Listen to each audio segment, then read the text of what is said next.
Hey guys, I thought I would film kind of like a chat laundry thing. I have like a bunch of socks here to fold, so I figured I would do that. I have the day off from work today. The little boy I take care of is sick. My original plan for this type of video, I was going to do it while I was putting on my makeup, but I don't know if I'm like that talented. I don't know if I can focus on putting on my makeup and doing one of these kind of videos, but I am going to tell you a specific story just because it's been on my mind a lot lately. And you know, when you're coming up around an anniversary of something, and you know, it's just something, I don't know, I'm just like one of those people that likes to think back. And so, a little background about me. I used to work in a child development center. I worked there for 7 years total, and I was lead staff there for 3 years. I think 3 years. So, or was I there 6 years? I can't remember. I was there for a long time. Like, for someone in the early childhood field, staying at one place, I was there for quite a while, and I liked it. I liked it till towards the end, and it was getting too stressful for me, and so so that's kind of one of the reasons I left. It was getting to be too stressful, too much for me, and I was coming home either crying or just really grumpy, and Alex was like, "You're done. You need to be done." So it was turning into kind of like a toxic work environment for me. So, you know. So anyway, that's what I did before I became a part-time stay-at-home wife and part-time nanny. Now I'm almost a full-time nanny. Before I left, I was originally an infant teacher there. When I applied to be a lead teacher, I applied to be an infant teacher. But staffing changes and all kinds of stuff, so I ended up being a toddler teacher my last semester there. It was a college child development center, so they went through by semester, so like fall semester, spring semester, stuff like that. So my last semester there, I was a toddler teacher, and toddlers aren't really, teaching-wise, toddlers aren't really my thing. I'm not really a toddler person, even though I'm taking care of a toddler right now and a newborn. Infant, he's an infant. But toddlers aren't really my thing. Even though, you know, I know my future children will be toddlers eventually, it's always different when it's your own. So,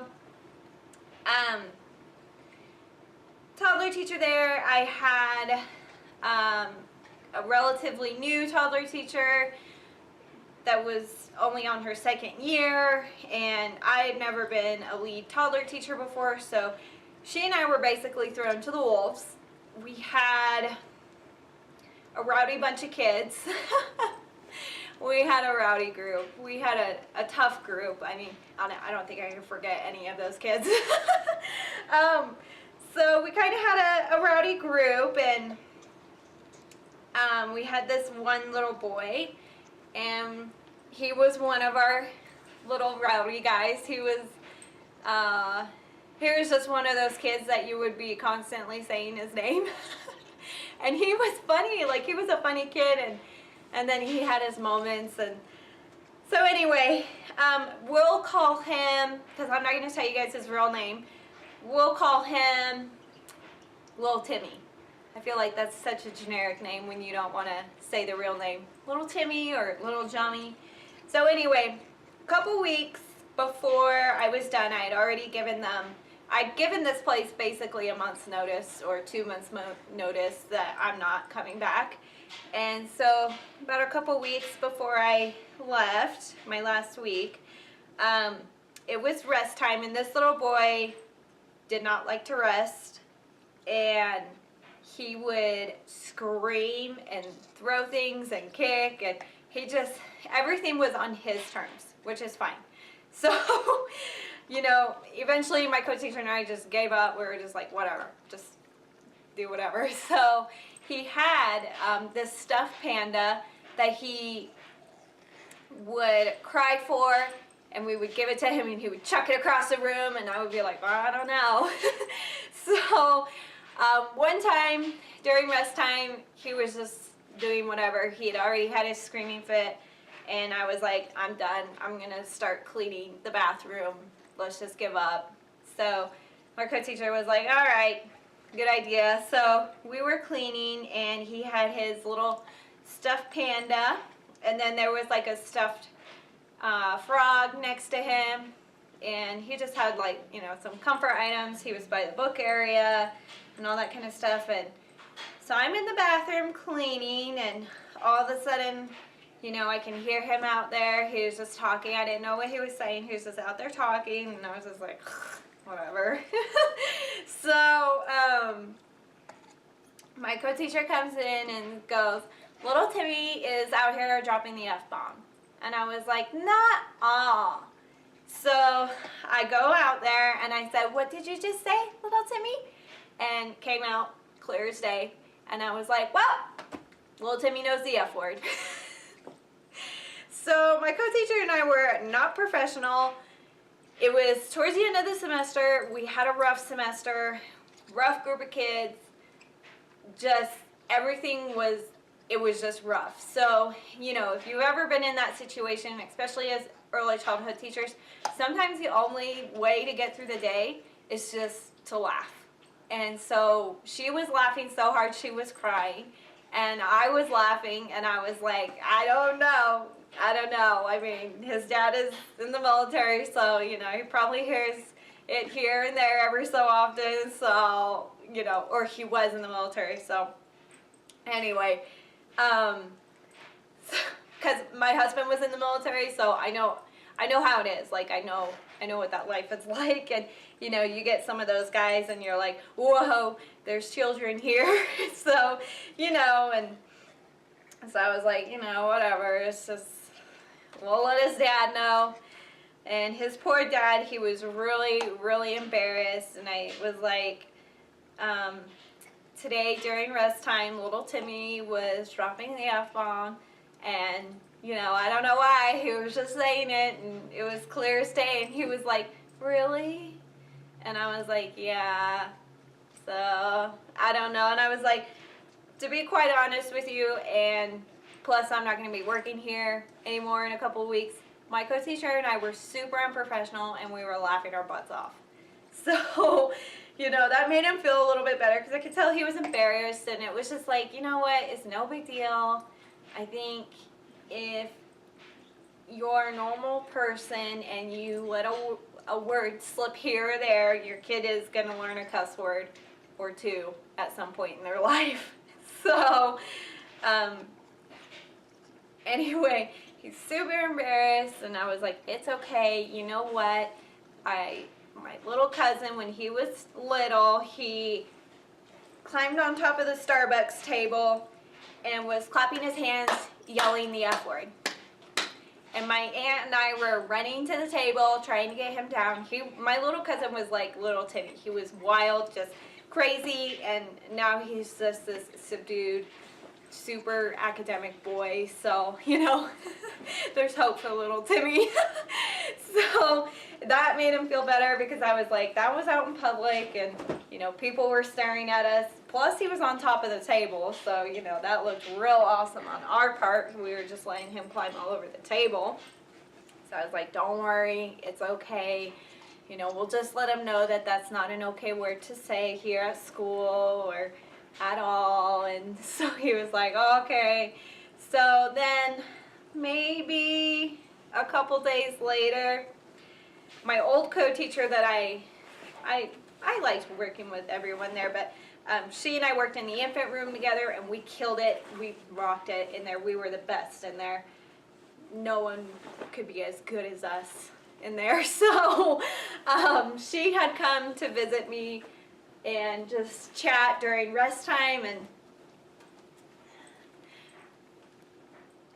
this could get a little more difficult. So she had come to visit me and just chat during rest time because, again, end of the semester, we were getting to the point where we just didn't care anymore. A lot of our parents were doing finals in school, and so talking about their children's development and knowing how they did was kind of the last thing on some of these parents' minds. So we were just kind of like, well, you know, it's okay. They're really busy with school and stuff, and we understand. So we were just chatting, and little Timmy wasn't sleeping, and I was just sitting with him and just trying to keep him occupied. And so my old co-teacher comes in, and we were just talking, and all of a sudden, little Timmy says the F word again, and she was like, I can remember my co-teacher's face clear as day. She was like, and I said, yep, you heard it right. You heard it right. He just said the F word. No, you're not hearing things. And so she was looking at him, and he was hitting his panda and the stuffed frog together. And she was like, are you trying to say frog, friend? No, frog, friend, frog, frog. So this whole time, little Timmy was saying frog, but it was coming out as the F word. So I was laughing so hard, and I said, his dad will be so pleased, so pleased. And so we were cracking up. My co-teacher, that was my toddler co-teacher at the time, was on break. She had come back, and she was like, guys, what's going on? Because she could see us both sitting there looking at him, and I was like, little Timmy is saying frog, and it's coming out as the F-bomb. And so I held up the frog, and I said, little Timmy, what is this? And he said it clear as day. And she was like, oh my gosh. And I said, I will let his dad know tonight. He will be pleased. So I ended up having to go to the infant room because they were short-staffed, or I don't know, something was going on. So I told one of my supervisors, I said, please send little Timmy's dad my way. I have some information I need to share with him. And she was like, oh, is he dropping the F-bomb again today? And I said, he is saying frog. So he came to the infant room, and he said, he had to tell me something, and I said, little Timmy is saying frog and not the F word. And I said, if you show him a picture of a frog and ask him what this is, you will hear it clear as day. And the relief on his face was priceless. Like, it was just so funny, and I was like, it's okay. And I was like, you know, it's okay if he really said the real word and really meant it, or if he was saying frog. It's okay. This is children. They do these things, and this is how they learn. So, you know, he looked really relieved, and he was like, you know, he says truck kind of funny, and, you know, we were kind of cracking up last night, and I said, yeah, because it's funny. It's funny. So, yeah, that's my story of little Timmy. I mean, I could tell you multiple stories of this child. It's just one of those kids that you will never forget, and every so often they will pop into your head, and you'll be like, wow, I wonder how they're doing.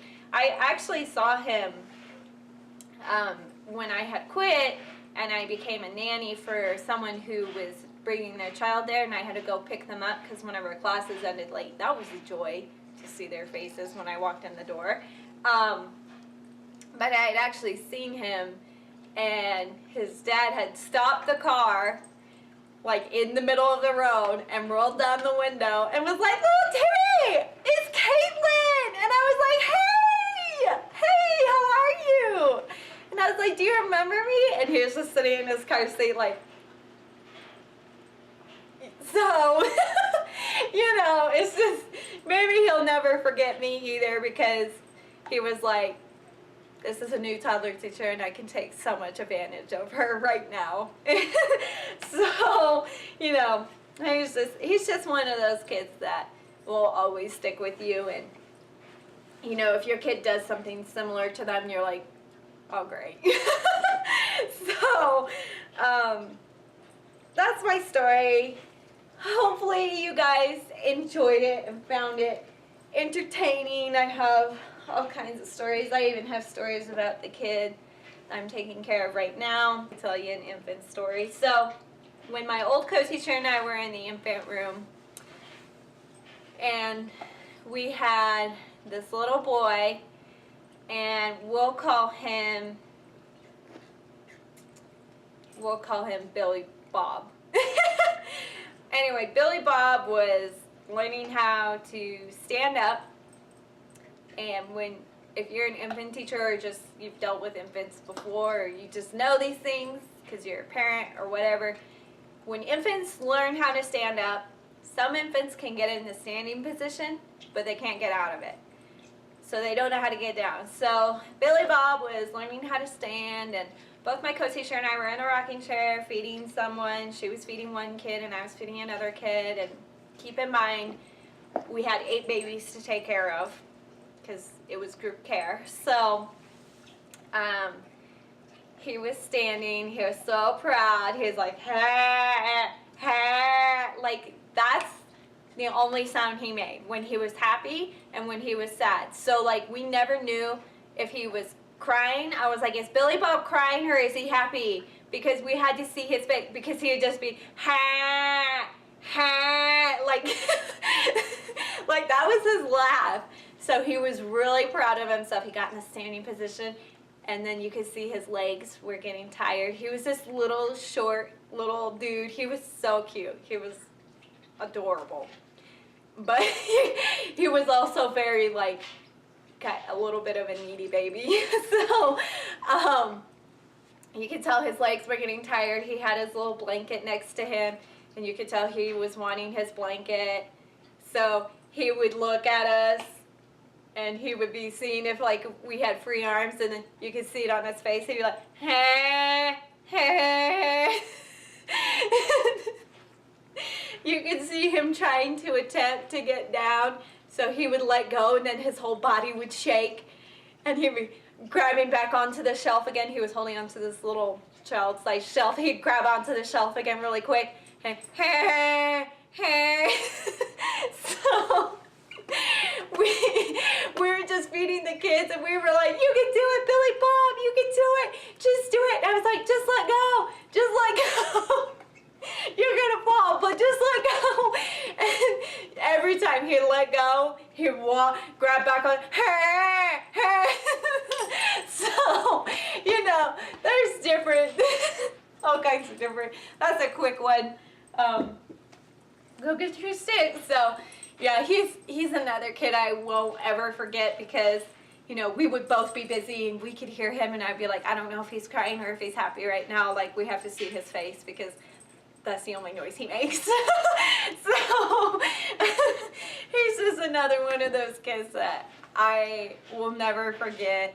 And he was a good kid, even though, you know, he was really funny. Even if he was eating, like, he had really bad stranger anxiety. So when he was eating, he could only have me or my co-teacher sit with him. If he had someone new sitting with him, he wouldn't eat. He would just sit there, ha, ha, until one of us sat with him, because that's who he was comfortable with. And then one time I switched with another person, so the person he wasn't familiar with was sitting behind him, and he would be eating.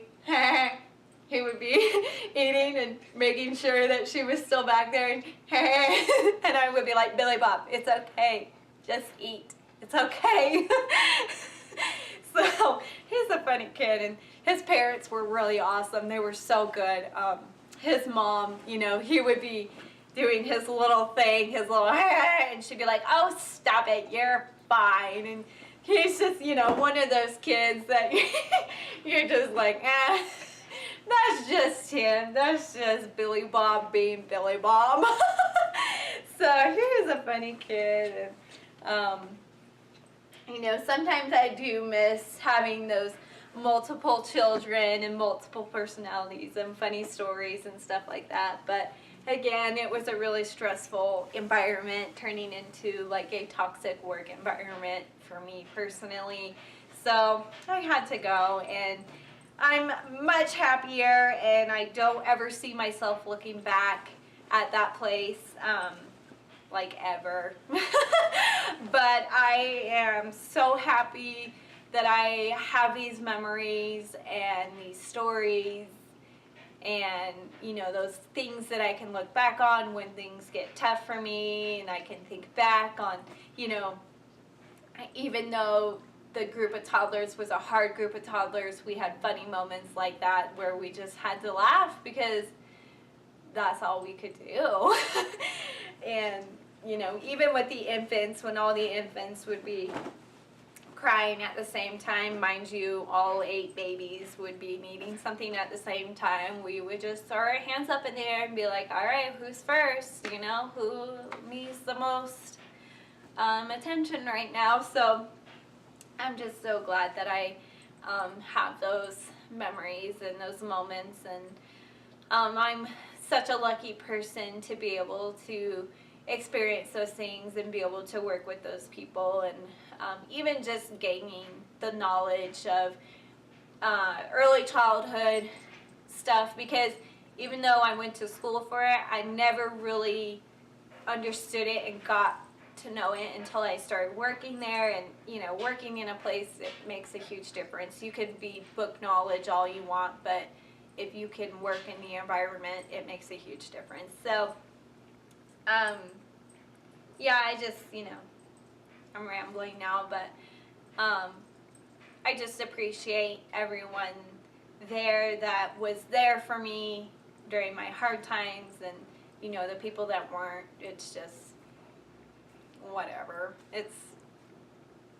They're doing their thing and I'm doing my thing. So I'm just really happy that I got to experience that, and being a nanny, being able to bring that knowledge with me as a nanny, with communicating with parents, because that's a huge part of the job, and finding activities for the kids and stuff like that. So I'm just happy that I worked in a child development center and then went on to become a nanny, because typically you go the other way around. Usually you nanny first and then you work in one of those places. But I'm just really happy that I did that, got to work there, and I stuck it out that whole semester with my toddler co-teacher, and I didn't leave her high and dry, and I'm sure she appreciated that too, because we were treading water, basically. We were just trying to keep our heads above water. So, yeah, that's that. I'll think of some other stories some other times there. It's been almost a year. It'll be a year in December since I have left my full-time job and started doing stuff like this, being a nanny and a housewife and all that kind of stuff. So be sure to like, comment, and subscribe. And as always, live life in full bloom, and I will see you guys later. Bye.